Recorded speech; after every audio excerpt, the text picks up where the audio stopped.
Hello everyone, welcome again. Now I am going to start the web series the empire season 1। आज हम इसके episode 4 के बारे में बात करने वाले हैं और मैंने इसके एपिसोड 1, 2 एंड 3 को ऑलरेडी अपने चैनल पर काफ़ी अच्छी तरीके से एक्सप्लेन कर रखा है। आप वहां से इसे देख सकते हैं, लिंक आपको डिस्क्रिप्शन में मिल जाएगी। So without wasting time let's come to the point. इसके लास्ट एपिसोड में हमने देखा कि बाबर अब समरकंद और खानजादा दोनों को खो चुका है और इसकी सजा खुद को कई कोड़े लगा के देता है और अब सब कुछ वापस पाने की फिराक में होता है। और इसी के साथ में कहानी प्रेजेंट में आती है और इसकी स्टार्टिंग में हमें दिखाया जाता है खानजादा और साहिबानी खान को। ये दोनों अब पास आने लगते हैं और इसकी सच्चाई के बारे में हमें आगे पता चलेगा। यहाँ पे साहिबानी खान अपने बचपन के बीते हुए पल के बारे में बता रहा होता है कि कैसे उस पे इतने ज्यादा जुर्म किए गए और ये खानजादा को एक खंजर भी दिखाता है जो कि उसकी बुरे वक्त की याद होती है। उसी को गर्म करके उसके चेहरे पर उस निशान को लगाया गया था।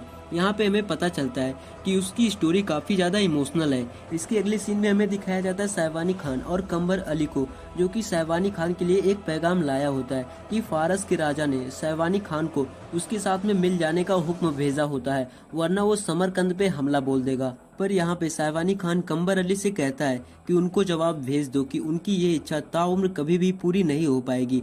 पर यहाँ पे कंबर अली साहिबानी खान को सचेत करता है कि फारस एक ताकतवर राजा है, पर साहिबानी खान कहता है कि ताकतवर तो बाबर भी था। पर कंबर अली कहता है कि सुना है कि बाबर आसपास के सभी छोटे कस्बों, कबीलों और राज्यों को लगातार जीतता जा रहा है और वो अपनी सेना लगातार बढ़ा रहा है, वो एक विशाल फौज बढ़ा रहा है, उसके सामने सब खुद ब खुद जुड़ रहे हैं। और दूसरी तरफ दिखाया जाता है बाबर को, जो कि एक कस्बे पे हमला करके उसे भी जीत लेता है और उसे अपने अंदर उस फौज में शामिल कर लेता है। और दूसरी तरफ साहिबानी खान भी इससे काफी ज्यादा चिंता में होता है, पर कंबर अली उसके लिए माफी मांगता है और कहता है कि हम तो आपको सिर्फ आगाह कर रहे थे। और दूसरी तरफ बाबर उस कस्बे को जीत कर वापस आ जाता है और उसे ऐसा करते 2 साल बीत चुके हैं और वो अंदर जाकर देखता है तो उसकी माँ की हालत काफी ज्यादा खराब होती है।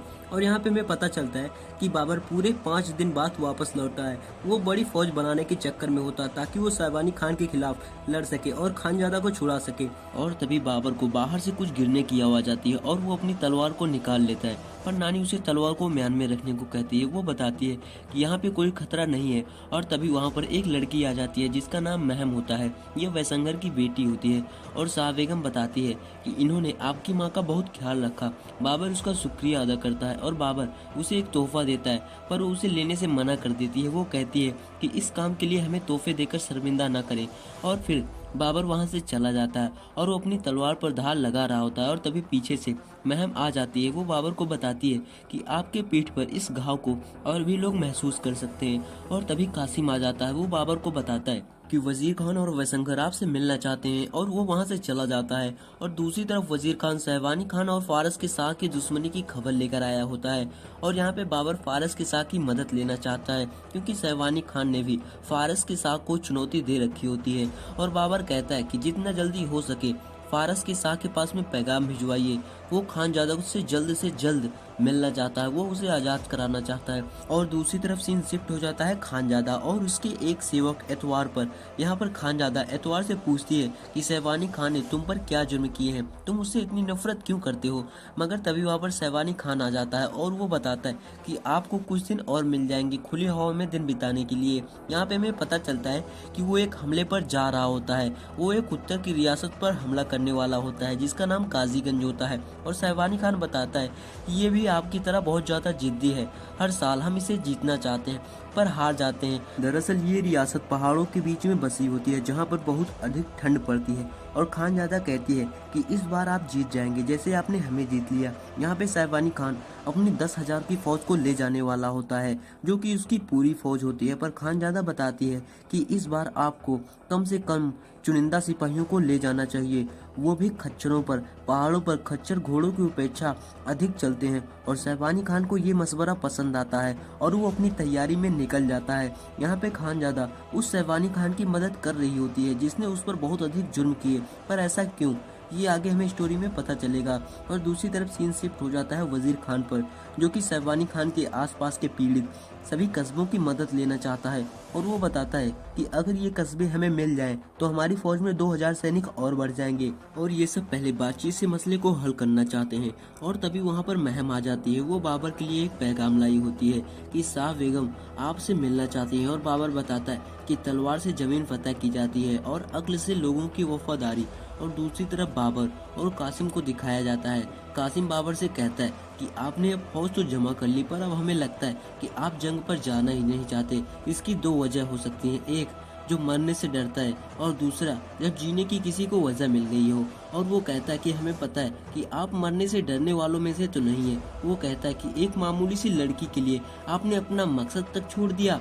तभी बाबर उसका कॉलर पकड़ लेता है और कहता है कि ना ही हम अपना मकसद भूले हैं और ना ही हम अपनी दुश्मनी, खबरदार अगर ऐसी बात की। और वो उसे फारस के शाह के पास में दोस्ती का पैगाम लेकर भेज देता है। और बाबर कहता है कि तुम पे यकीन करते हैं इसलिए हम तुमको भेज रहे हैं। और ये सीन यहीं पर कट हो जाता है और दूसरी तरफ दिखाया जाता है शाम को, जहाँ पर बाबर समुद्र के किनारे एक तख्त पर अपने किताब में अपनी लाइफ स्टोरी को लिख रहा होता है। और तभी वहाँ पर महम आ जाती है। वो बाबर को नई चीज का मुबारकबाद देती है क्योंकि उसकी सेना में 2000 सैनिक और जुड़ चुके थे। वो बाबर से पूछती है कि आप इसमें अपनी कामयाबी को दर्ज कर रहे हैं, पर बाबर कहता है कि हाँ, और पुरानी नाकामयाबी को भी। बाबर उससे पूछता है कि क्या किसी ने कोई पैगाम भेजा है, पर महम कहती है कि क्या हम अपना पैगाम नहीं ला सकते, आप खुद ही पढ़ लीजिए हमारा पैगाम। और बाबर कहता है कि आज हमने एक जीत और दर्ज कर ली है, उमर शेख के बेटे पर महम की जीत। और सीन शिफ्ट हो जाता है समरकंद में, जहाँ पर कंबर अली खानजादा को ताने मार रहा होता है।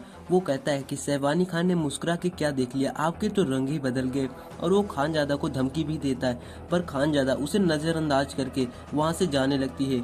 और यहाँ पर कंबर अली गलती से एक बात बता देता है कि बाबर फौज इकट्ठा कर रहा है और वो वहाँ से चली जाती है। और दूसरी तरफ खानजादा बाबर को पैगाम भेजना चाहती है और वो लिखने जा ही रही होती है। तभी वहाँ पर सहवानी खान आ रहा होता है और वो सेवक उसे बताता है कि कलम की स्याही बड़े बड़े तख्त को पलट सकती है, पर खानजादा की कलम सहवानी खान के खिलाफ नहीं चल रही होती। वो सेवक बताता है कि ये मौका बार बार नहीं मिलेगा, सहवानी खान की हर कमजोरी को अपने भाई की ताकत बना दीजिए।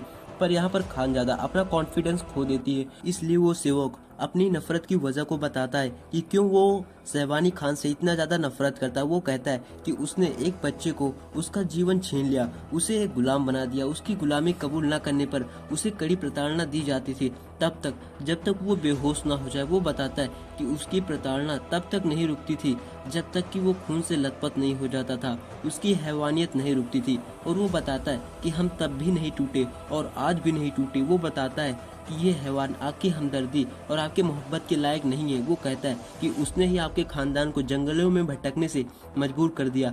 मगर जैसे ही वो उस संदेश को लिखना शुरू करती है, वहाँ पे सहवानी खान पहुँच जाता है और वो बताता है कि 7 साल लगे हमें इस काजीगंज को हासिल करने में। वो कहता है कि ये जीत हम आपके नाम दर्ज करते हैं, आपके मशवरे की वजह से ही हम आज इसे जीत पाए हैं। इस ताज की असली हकदार तो केवल आप हैं। वो उसे ताज को पहना देता है, पर यहाँ पर खानजादा के गुमसुम होने की वजह से उसे शक हो जाता है और वो उसकी हाथ में लगी स्याही को भी देख लेता है और उस पत्र को भी वो देख लेता है। और दूसरी तरफ सीन शिफ्ट हो जाता है बाबर और शाह बेगम पर, जो कि अब सहवानी खान पर फारस की सेना और अपनी तमाम कबीलों की सेना को मिलाकर उस पर हमला बोलने वाले होते हैं। यहाँ पे बाबर कहता है कि अगर इस बार तलवारें कम पड़ गईं तो रास्ते में पड़े पत्थर से काम चला लेंगे, पर इस बार अपनी खानजादा आपा को हम आजाद करा कर रहेंगे। और दूसरी तरफ सीन शिफ्ट हो जाता है समरकंद में, जहाँ पर बाबर खानजादा की सच्चाई जान जाता है और उसे सजा देने वाला होता है। पर खानजादा कहती है कि एक बार हमसे पूछ लिया होता कि हम अपने भाई को पैगाम क्यों भेज रहे थे।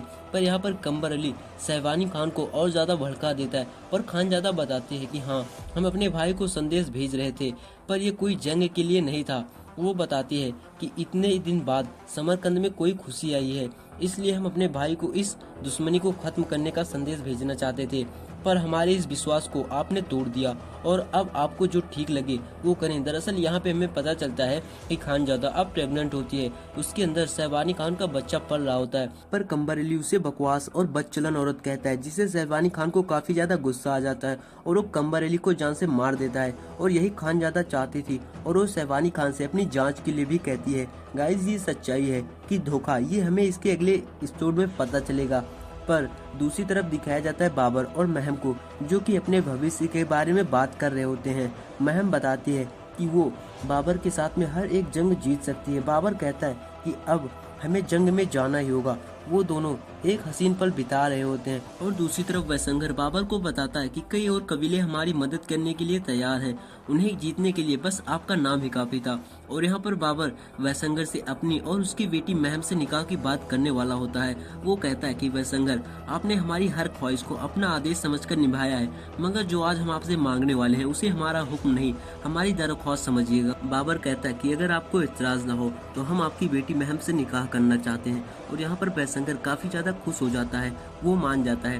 और दूसरी तरफ सीन दिखाया जाता है समरकंद में, जहाँ पर एक हकीम खानजादा को चेक करता है। वो रिपोर्ट पॉजिटिव बताता है कि खानजादा अब माँ बनने वाली हैं। गाइस, ये सच है या नहीं, ये हमें आगे स्टोरी में पता चलेगा। साहिबानी खान उससे उस गलती के लिए माफी मांगता है जो आज उसने खानजादा के साथ की, और वो एतवार को खानजादा का ख्याल रखने के लिए कहता है और वो वहाँ से चला जाता है। और वो सेवक जिसका नाम एतवार होता है, वो खानजादा को कहता है कि आपने हमारे यकीन का खूब फायदा उठाया है, हम समझते थे कि आप हमें अपना हमदर्द मानती हैं। वो कहता है कि गलती हमारी थी, हम अपनी औकात भूल गए थे, आइंदा से ये गलती नहीं होगी। और वो वहाँ से चला जाता है। और दूसरी तरफ दिखाया जाता है वैसंगर को, जो कि अपने बादशाह और अपनी बेटी की शादी जोरों शोरों से तैयारी कर रहा होता है। और कासिम भी वहाँ पर आ जाता है। वो भी कहता है कि हमारे पास भी खुशखबरी है। वो अंदर जाकर बताता है कि फारस के शाह हमें अपनी फौज देने को तैयार हो गए हैं। पर बाबर कहता है कि किस शर्त पर। कासिम कहता है कि अभी तो उन्होंने कोई भी शर्त नहीं बताई है, पर बाद में पता नहीं। वजीर खान कहता है कि हमें शाह से पहले